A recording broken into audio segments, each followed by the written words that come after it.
Lo de ENA es una absoluta barbaridad. Es que no hay forma de describirlo. Yo entiendo que llevo 4 vídeos repitiéndome 5, si contamos las primeras impresiones después de la presentación en Madrid. Y pasa también un poco como con la cuarta temporada del Ministerio del Tiempo, que con cada crítica que hacía, dentro de que ninguna crítica es objetiva, estaba cada vez más encantado, pero al final es que es lo que hay en realidad. Es una serie muy buena y que cada semana lo demuestra de una forma u otra, y sobre todo inesperada. Y saltando por los aires mis teorías, que eso llegamos a un punto que era difícil, pero el Ministerio del Tiempo siempre lo... Bueno, al Ministerio del Tiempo también es verdad que saltaba un poco mis teorías, pero en este caso estoy hablando de ENA. Y la teoría esta que tenía con Lorca no se ha cumplido, pero bueno, hemos disfrutado el camino. Saludos desde el multiverso, soy Alejandro, pero para producirme en Marvel y DC necesitaba convertirme en alguien más, en algo más. Y en 2018 me convertí en DeLorean Milenario. Quiero empezar, esta es la primera vez que lo hago, la crítica de la web y la de esta que estáis escuchando, esto tiene su sentido al final, de la misma manera, y es citando una frase que dice el Lorca de Ángel Ruiz, que la tengo aquí apuntada, que fue a escucharla ayer y es que tenía claro que eso tenía que anotarlo. Es que es una frase tan buena, tan cargada de verdad, que digo, esto no lo voy a dejar, no lo voy a dejar pasar. Y es la siguiente. Nadie es malo por opinar diferente. Lo malo es no dejar opinar. Es que es tan... Al final todas estas series que tratan de épocas pasadas, sobre todo Javier Olivares, cuando digo Javier Olivares, soy consciente de que en esta serie trabajan. Hay más guionistas, está Pablo Lara, está Ese Sánchez, está Daniel Corpas. Pero hay ciertas cosas que ves esa similitud con el Ministerio del Tiempo, con el primer capítulo, que siempre me refiero a él, porque creo que define muy bien lo que es la serie y lo que eran de ser muchas series históricas, no digo ya todas. Y el caso es que todo lo que hay aquí referente a Lorca no le quitaría nada. Mi teoría era de que todas estas ensoñaciones que tenía Victoria Eugenia iban a acabar conectando con Lorca por todo aquello de las premoniciones, de aquello que veíamos en el Ministerio del Tiempo. E incluso aquí se ve un poco porque cuando le estaba presentando así que pasen 5 años a Carmen, lo de como si se la narraran en sueños, de nuevo lo único que se nos puede ocurrir es esta escena, es la escena de Pedrico no vuelvas a Granada. Ya decía Javier Olivares que intentaba homenajear a Lorca con este episodio y con el así que pasen 5 años y ya no es solo el título del episodio o que se recite, que el episodio termine, aún no teniendo que hacerlo, tanto con el fusilamiento de Muñoz Seca en el bando republicano como el de Lorca en el bando sublevado. Que además hay un salto en el tiempo porque a Muñoz Seca lo fusilan en noviembre y a Lorca en agosto.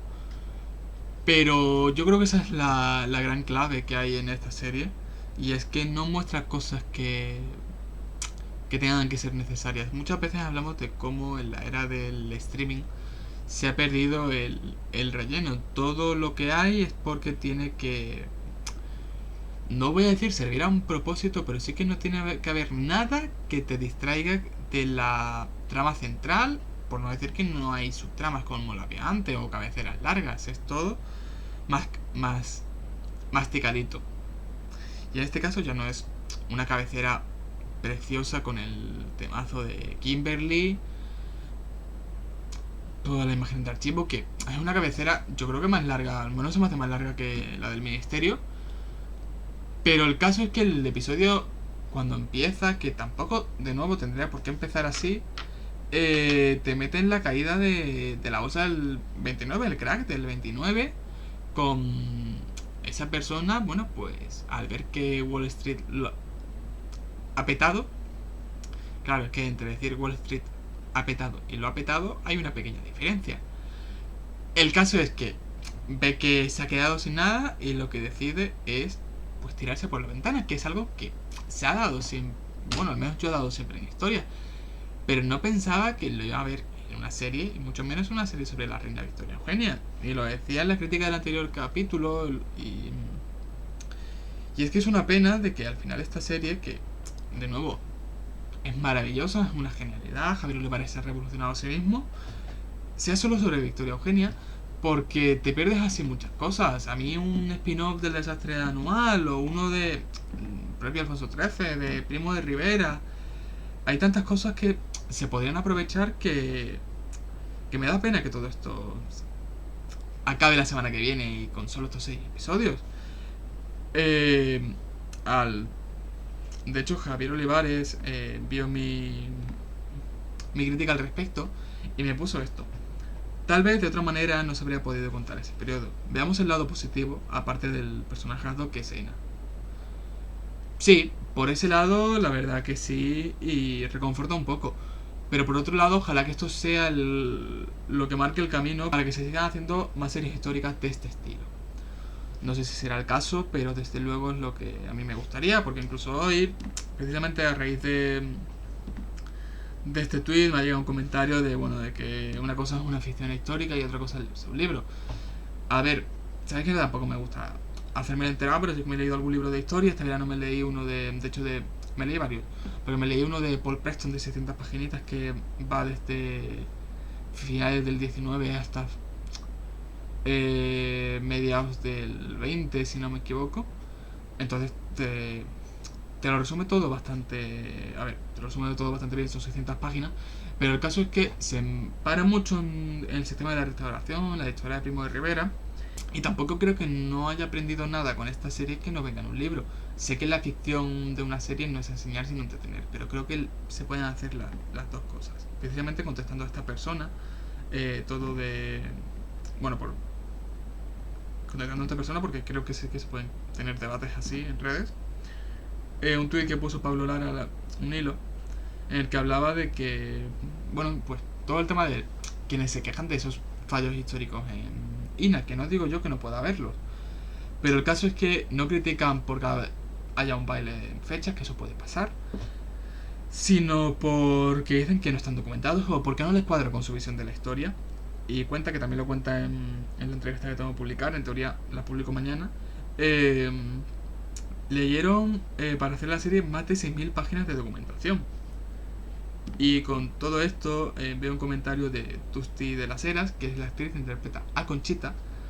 Y cuál es mi sorpresa cuando pone eso de que ha leído la necrológica. Empiezo a leer la necrológica de esta señora, de Conchita, y leo el apellido y es Heredia. Que yo entiendo que digo ahora Heredia, y a no ser que haya mucha gente de Málaga no me pilla. Pero de la familia más importante de Málaga, junto a los Larios, junto a los Gros, están los Heredia. Y me ha sorprendido que al final todo tiene que ver un poco con que sí, 6 capítulos, 1 hora, pero está todo muy concentrado. Igual que se sabe que María Morales interpreta a la duquesa de la Victoria y Claudia Ferranti a la duquesa de Lézara. Oye, pues tampoco no hubiese estado mal saber que Conchita era una Heredia. Claro, que tú ves al personaje, te entran ganas de saber más. Y decía aquí Tusti, porque he puesto un tuit al respecto, de que Conchita era así de espontánea y a la vez tenía mucho mundo, y eso es lo que me llamaba a mí la atención. Más allá del acento, que me recordaba el acento de Málaga, y decía, uy, y ya claro, he unido los puntos. Pero sí que es verdad que son personajes que no están tan estudiados, y creo que merece la pena muchas veces pararse en ellos, al menos decir el nombre, pues para que mires de qué fue de ellos, o quiénes fueron. Que de hecho estaba mirando antes en qué año murió Alfonso XIII, y los otros personajes relacionados que aparecen, estaba Victoria Eugenia como tema del momento. Que yo creo que eso es otra chulada que tienen todas estas series históricas, que sí, que la ficción tiene que entretener y no enseñar como finalidad principal, pero sí tiene que animar a ello. Yo no me creo que nadie vea una serie histórica y diga, ¡fua! Pues aquí me quedo. Es verdad que hay ciertas cosas, por ejemplo con la duquesa de Lézara, es un personaje por el que tengo bastante curiosidad, porque aparecen ahí de la nada y a nadie les cae bien. Pero tampoco quiero saber nada, digo, por si en el último episodio sale algo que me descoloca y ya pues me hago un spoiler ahí raro de la historia. Minuto viaje le acabo de dar al móvil. Bueno, sobre el tema del resto del episodio, Caída de Primo de Rivera. Pensaba que se iba a ver un poco más de todo el tema de la caída, pero de nuevo está todo muy bien resumido, incluso lo de esa discusión que tiene Alfonso con Victoria Eugenia, que sobre que Primo ha enviado a reprimir también a los estudiantes universitarios. Y dice Alfonso lo de que son niños con cuchara de plata, y luego Primo de Rivera le dice lo mismo a Alfonso cuando le protesta, que ahí se da cuenta de que Victoria Eugenia tenía la razón. Y al final es lo que le dice a Primo de Rivera ya cuando lo destituye, después de que se lo haya intentado quitar de encima, que lo que más le jode es tener que darle la razón a su mujer, que eso yo creo que representa bastante bien lo que es toda la serie, pero sobre todo lo relacionado con la dictadura de Primo de Rivera. Y ahí viene lo que no me esperaba. Sí, no dicen en ningún momento dicta blanda, pero dejan claro que lo del poco coraje de Berenguer. Y lo que me llama a mí la atención es que lo siguiente, claro, me llama la atención con respecto a lo que estudié en el instituto, de que las elecciones municipales del 12 de abril del 31 las convoca el almirante Aznar, que es quien sucede a Berenguer. Claro, aquí vemos que eso también es una buenísima representación de la época, con el conde de Romanones, que el único cargo que le quedaba por desempeñar era el de rey, y te sacan con que ahora es el no sé si ministro de Estado, no sé qué dicen, y que es el que convoca las elecciones municipales antes que las generales, porque lo dice la ley de 1907, vale, pero hasta, no sé si por simplificar o por qué, yo estudié que quien convocaba las elecciones es el almirante Aznar. Y aquí es lo que viene la cosa. El almirante Aznar sale en el episodio, pero no se le nombra. Es esa otra persona que está reunida con Alfonso XIII y con Romanones. Pero tampoco... Bueno, se ve un poco que quien maneja la situación es el rey, es Alfonso, porque al final es el que le dice a Romanones, oye, mira, vete a negociar con Alcalá Zamora, que es otro actor que tú dices, está clavado, y hay pequeñas perlitas. El hecho de que digan, no, Sanjurjo ha jurado fidelidad a la República. Después Sanjurjo en el 32 protagoniza la Sanjurjada, que es el primer intento de golpe de Estado contra la República, y después estaría evidentemente metido en el del 36. Entonces, por toda esa parte estoy súper contento, pero igual que digo lo de que, oye, que es un aciertazo meter escenas como lo de la caída de Wall Street, el crack del 29, los fusilamientos de Muñoz, el fusilamiento de Muñoz Seca, o el de o la fosa ahí en Miznar con Lorca. Creo que hubiese estado también bien ver el momento en el que declaran la Segunda República en Eibar, por adelantado, que es verdad que yo creo que bastante humillante ya es, y eso creo que es un poco la gracia, demostrar que no solo es que perderán esas elecciones, sino que el propio distrito de Palacio de Oriente también las perdió, que no era una cosa de, no, es que en algunos puntos, capitales de provincia, que era un sentir generalizado que la gente quería una república. Y a partir de ahí yo creo que el capítulo ya va rodado para concluir de una forma bastante buena. Porque por un lado tenemos, bueno, pues ese inicio de la República, tanto con la proclamación temprana, bueno, eso es un poco antes, es verdad, pero de nuevo, los fusilamientos de Galán y Hernández era otra cosa que no sé si se había visto antes, pero aquí se ve y aporta contexto, un contexto súper necesario. Luego cuando ese salto de 5 años que va entre el 31 y el 36, así que pasan 5 años, durante esa etapa que vemos el exilio en París, con todo lo que ello conlleva, a mí me hace mucha gracia todas esas frases de las infantas, de lo de que le dice Victoria Eugenia, lo de que se ven solo lo imprescindible y no saben qué significa imprescindible. Igual que en el hotel ahí en París, dicen que les ha pasado algo horrible, han dicho que paguen. Entonces, son cosas, pequeños detallitos que se echaban de falta se echaban en falta en la ficción de época histórica actual. Esas conexiones, el hecho de que Maris Chevalier fuera a visitar a Alfonso XIII y conecte con el episodio 3, el de la oficina de procautivos, oye, pues también un detallito que se agradece. Ahí a lo mejor la única crítica que puedo poner, y no es de la serie, es que el tema del dual. Yo ayer no sabía que este capítulo había que poner el dual, se me olvidó ponerlo. Y claro, empiezo a ver bueno, a escuchar más bien, que empiezan a hablar en un español raro. Y ahí lo puse en dual para la visita del servicio de habitaciones, no el que estés pensando. Y ahora que he vuelto a ver el episodio, en RTV Play solo deja verlo en español con el redoblaje malo. En fin, pero que eso no es culpa de la serie, eso son decisiones de la cadena. Bueno, volvamos al salto de la Así que pasan 5 años. También, es que a mí lo de las portadas de los periódicos que me flipa. Que te muestren ahí, bueno, tanto el asesinato del Teniente Castillo como después el de Calvo Sotelo. Es que, de nuevo, la contextualización aquí es clave y no se dejan apenas detalles por mostrar y tampoco tendrían por qué. Pero así uno entiende mucho mejor el contexto. Y ya veremos la semana que viene, porque está esas dos conexiones con el Ministerio del Tiempo, que sorpresas no pueden ser, porque lo de Franco estaba ya confirmadísimo tanto por los avances como la entrevista que le hice hace 2 años junto a Ana Muriel, en la que decía que Pep Mira regresaba para el personaje, para el papel. Y por otro, sale Julián Villagrán, pero por el aspecto que tiene, además interpreta a un periodista tal, y tiene que ser una misión muy importante, muy urgente, que no haya nadie disponible como para que envíen a Velázquez a hacerle una entrevista a la reina Victoria Eugenia.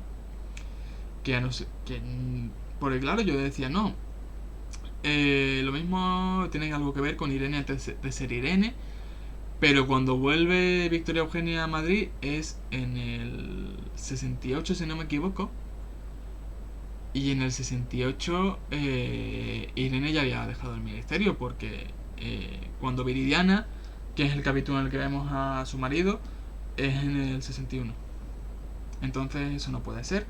Y el hecho de no saber cómo va a conectar con el Ministerio del Tiempo, si conecta, y si no es lo de Ernesto quitándose el bigote y demostrando que no era Romanones, porque esa es otra. Según la escena, Romanones tiene el pelo de una forma u otra. Y eso, un fallo de récords no es seguro, es por conexión con el Ministerio del Tiempo. Igual que en el comedor hay puertas que están ahí camufladas. Y creo que ya estaría, que no tengo nada más que comentar del episodio. No sé si ha sido el vídeo más completo, la verdad. Pero es que me pasa que al hablar de ENA, como hablar de cualquier otra serie de ficción histórica de época, es que me flipa y muchas veces me enrollo. De todas formas, como en las anteriores semanas, tendré la crítica en la web, que además esta vez no vais a tener que esperar una semana, porque ya he terminado el cuatrimestre, me quedan hacer 2 entregas y vais a tener bastantes articulitos de aquí a febrero. Voy a intentar preparar más cositas para cuando empiece también las clases. Y antes he dicho una cosa, algo así de, en vez de decir ver, quien estéis escuchando esto, y es porque hay una novedad. Hay 2 novedades esta semana, pero la otra ya os lo cantaré en otro momento, o si no en el mismo día, o ya veré. En septiembre decía que, bueno, pues que lo mismo, había ciertos vídeos que subía en formato podcast. En un principio esto era sobre todo orientado a la zona temporal, que para eso es un podcast. Claro. ¿Qué pasa? Que como digo, yo con estos vídeos me quedo, que voy a intentar, al menos cuando suba este vídeo, que podáis ver, escuchar en Spotify la sección hablando de, que es esta sección en la que hablo de series, hablo de cómics, hablo de películas.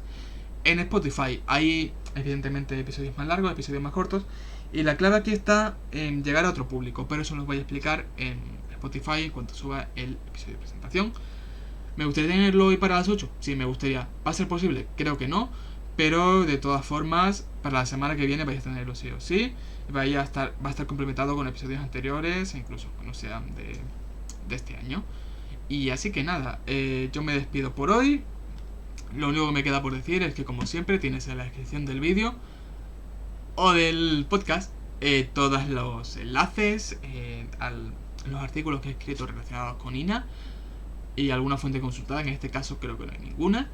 Y ya está, que sabéis que yo me puedo currar más o menos los vídeos, pero que al final depende de vosotros, de vosotras y de vosotres que esto funcione. Así que por favor, darle amor, compartirlo en las redes sociales con vuestras amistades, con vuestros familiares, con una persona que piensa, oye, pues le puede gustar ENA, o que sepas que le guste ENA, y que, bueno, pues que conozca este medio. Y ya está, hasta aquí el vídeo de hoy. Espero que te haya gustado y no olvides, por supuesto, suscribirte, seguirme en mis redes sociales, que también las tienes en la descripción con ese link a Tom Bio, y visitar mi web delorianmilenario.com. Ahora sí que sí, nos vemos en un próximo vídeo y que la fuerza te acompañe siempre. Alonso.